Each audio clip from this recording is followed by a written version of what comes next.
The recently concluded Tokyo Olympics saw India give its best ever performance in Olympic history.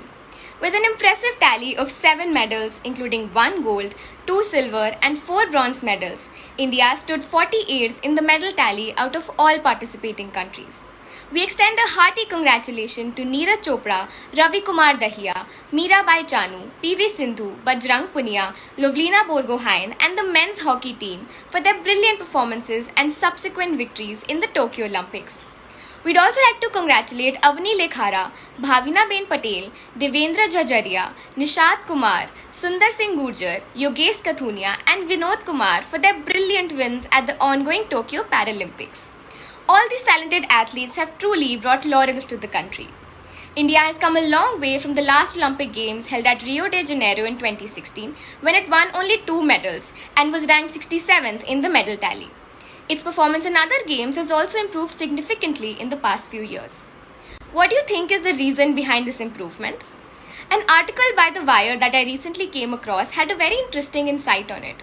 Its headline read, and I quote, "Tokyo 2020 shows Indian sports would do much better if the Netas and Babus stay away." In order to understand this matter better, it is important to understand the existing model of sports governance and the sports policies in India. Constitutionally, sports is considered a state subject. It forms a part of entry 33 of the state list under Article 246 of the 7th schedule of the Indian Constitution. There is no specific enactment for sports for the entire country, and it is clubbed together with entertainment, cinematic performances, and amusement. In 1954, the Indian government took its first step to promote sports by creating the All India Council of Sports, which acted as an advisory body informing the government on numerous areas including national sports policies, government funding of national sport governing bodies, and coaching of elite athletes. In 1982, a separate government department called the Ministry of Sport, which is now called the Ministry of Youth Affairs and Sports, was set up. Subsequently, in 1984, India formulated its first national sports policy and also established the Sports Authority of India with the twin objectives of promoting sports and achieving sporting excellence at the national and international levels. SAI has undertaken several schemes to fulfill these aims since its establishment, including the setting up of National Centers of Excellence, SAI Training Centers, and National Sports Talent Contest Scheme, to name a few.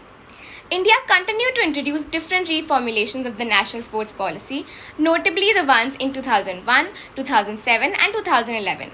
The National Sports Policy of 2001 provided that the central government, in conjunction with the state government, the Olympic Association, and the National Sports Federation, will concertedly pursue the twin objectives of broad basing of sports and achieving excellence in sports at the national and international levels.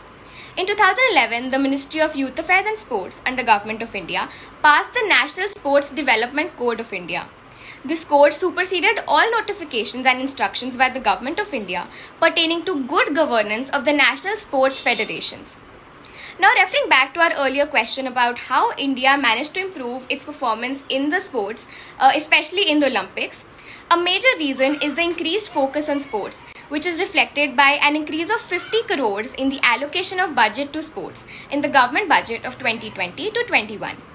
Another reason could be the increased popularity of sports in India, along with a shift in a policy approach of the government from being interveners to enablers when it comes to sports, as seen by the Odisha government's approach towards hockey.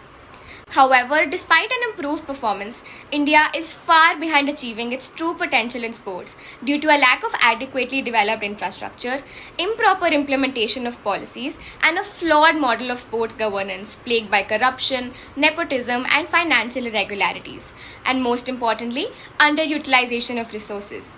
Dealing with these issues requires significant changes in the sports policies and governance system in India. According to an article in The Wire, drastic overhaul of the sports structure in India should begin with dismantling of the sports ministry itself. Bureaucratization of sports has stunted its growth and trapped it under layers of dusty files, schemes, and programs. Thus, the article suggests that the sports ministry in India should be replaced by a body called the Sports Corporation of India, which shall be headed by a CEO who will be selected from experts all over the country. And that CEO will have complete autonomy to run the corporation and various schemes. Improvement and modernization of infrastructure is another important way to strengthen the system, but it should also be accompanied by creation of a positive sporting culture in India amongst the youth, identification of raw talents, and provision of resources to harness it.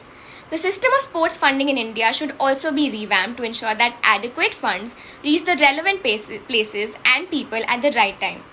It's time for the government to give sports the attention it deserves and turn the raw talents of India's youth into Olympic victories. खेलेगा India तभी तो बढ़ेगा India.